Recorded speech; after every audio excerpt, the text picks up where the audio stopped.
افغانستان کے کابل ایئرپورٹ کے اوپر زبردست قسم کا دھماکہ ہوا ہے اور اطلاعات یہ ہے کہ یہ خودکش دھماکہ ہے جس کی تصدیق امریکہ کے پینٹاگن کے سپوکس پرسن جان کربی نے بھی کر دی ہے۔ آپ کو یہ بتا دیں کہ یہ جو اٹیک ہوا ہے یہ کافی بھیانک اٹیک ہے اور اس اٹیک کے نتیجے میں تقریباً 13 کے قریب جاں بحق لوگ ہوئے ہیں اور یہ تعداد جو ہے زیادہ بھی بڑھ سکتی ہے۔ اور آپ کو یہ بھی بتا دیں کہ امریکہ کے فوجی جو ہے اس کے اندر زخمی بھی ہوئے ہیں۔ ناظرین گرامی، اب سوال یہ پیدا ہوتا ہے کہ یہ جو اٹیک ہوا ہے یہ امپیکٹس کیا کرے گا افغانستان کے اوپر، کس طرح کے حالات بنائے گا اور کس طرح کے رزلٹس نکلیں گے۔ تو سب سے پہلا رزلٹ یہ نکلے گا کہ جو ایویکویشن پروسیس ہے وہ بالکل سلو ہو جائے گا، کوئی زیادہ تیز نہیں ہوگا۔ طالبانوں نے بالکل اس بات کی تصدیق کی ہے کہ ہمارے دشمن ایکٹیو ہو چکے ہیں اور ہمیں اپنے دشمنوں کو دیکھنا ہوگا۔ اب طالبانوں کے دشمن کون سے ہیں؟ کیونکہ طالبان ہر جگہ پر قابض ہو کر بیٹھ گئے ہیں اور امریکہ جو ہے آرام سے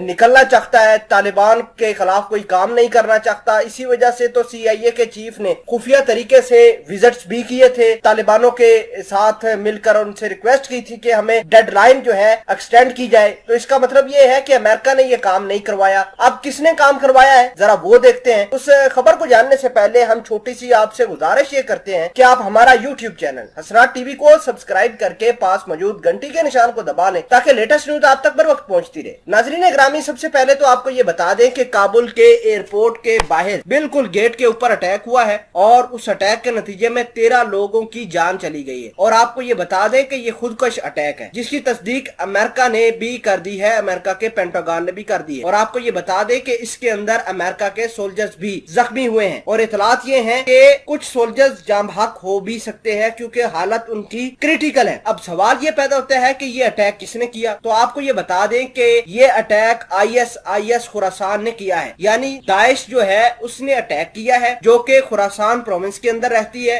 آپ کو یہ بتا دیں کہ 2010 سے لے کر 2015-16 تک امریکہ کے ساتھ داعش سیریا اور عراق کے اندر لڑی، لیکن جب وہاں سے ان کا خاتمہ ہوا، امریکہ نے ان کو ختم کیا، یہ افغانستان کے اندر بیٹھ گئی اور خراسان پروونس کے اوپر انہوں نے قبضہ کر لیا۔ اب 2-3 روز قبل آئی ایس خراسان نے ویڈیوز جاری کیے تھے اور کہا تھا کہ طالبان جو ہے وہ تو شیعہ مسلمز کے ساتھ چل رہے ہیں، شیعہ مسلمز کی مجالس میں جا رہے ہیں، ان کو پروٹیکٹ کر رہے ہیں، ہم اس حوالے سے طالبانوں سے بدلہ لیں گے۔ دوسرے نمبر پر طالبان جو خواتین کو رائٹس دے رہے ہیں، ان کو آفیسز جانے کی بات کرتے ہیں، ہم یہ نہیں چاہتے کہ طالبان یہ کام کرے، لہٰذا ہم اس کا بھی بدلہ طالبانوں سے لیں گے کہ وہ خواتین کو کیوں سپورٹ کر رہے ہیں۔ تیسرے نمبر پر جو منارٹیز ہیں جیسے ہندو، عیسائی، کرسچین وغیرہ یہ سارے رہتے ہیں افغانستان کے اندر، تو طالبانوں نے ان کی بھی سیکیورٹی انشور کیا ہے اور کہا ہے کہ ہم ان کو بھی پروٹیکٹ کریں گے۔ آئی ایس خراسان نے یہ بھی کہا تھا کہ ہم منارٹی کو بھی ہٹ کریں گے۔ تو لہٰذا طالبانوں کے خلاف